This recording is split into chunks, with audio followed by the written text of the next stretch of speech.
Lumière Kaboulo TV, Lumière Kaboulo TV, Lumière Kaboulo TV.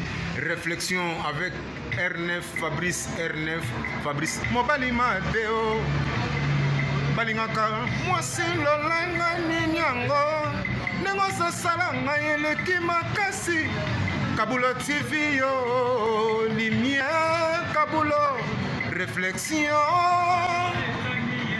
réflexion. Double CD Fantomas Engayo. Il est là, il a toujours. Barbito s'abonne, chaîne les amoko. Ça c'est dit, Maboko, t'as un an à s'abonner. Bon, mon yango, YouTube, aux Zavana, Moko Gaga, réflexion, trop bandé, réflexion, réflexion, lumière Kamboul, Yangwana, Balai qui est ça la biso bien, tous en Simanapo et ça la G, Bongo, toujours.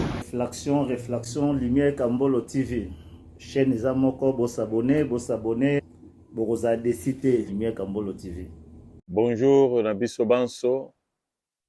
Les Alingan de Konabino, Nabengami na Kombo ya Kambulu. Na salaka na émission na chaîne télé Oye Bengami Réflexion. Chaque samedi na 19h30, vous pouvez biso kuna na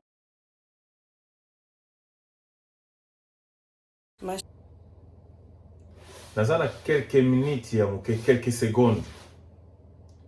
Na kosenga na bandeko mibali pe bandeko basi. Bozala ba hypocrite te. Bozala ba vrai. Bozala ba vrai. Osambela te zala vrai.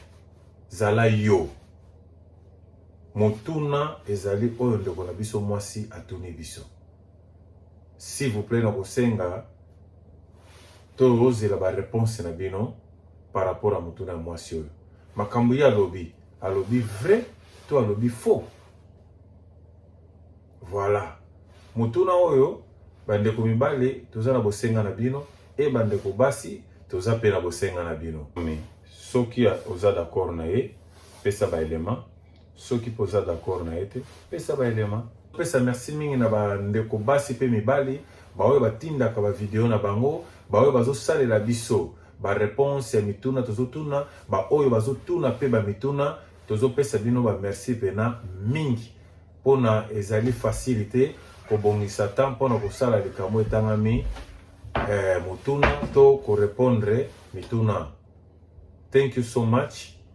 Wana bolanda mutuna ndeko na biso mwasa tuni biso pe biano tokozela ya bandeko mibale pe ya basi. Chérie, qui t'a dit que l'homme de ta vie c'est forcément un célibataire?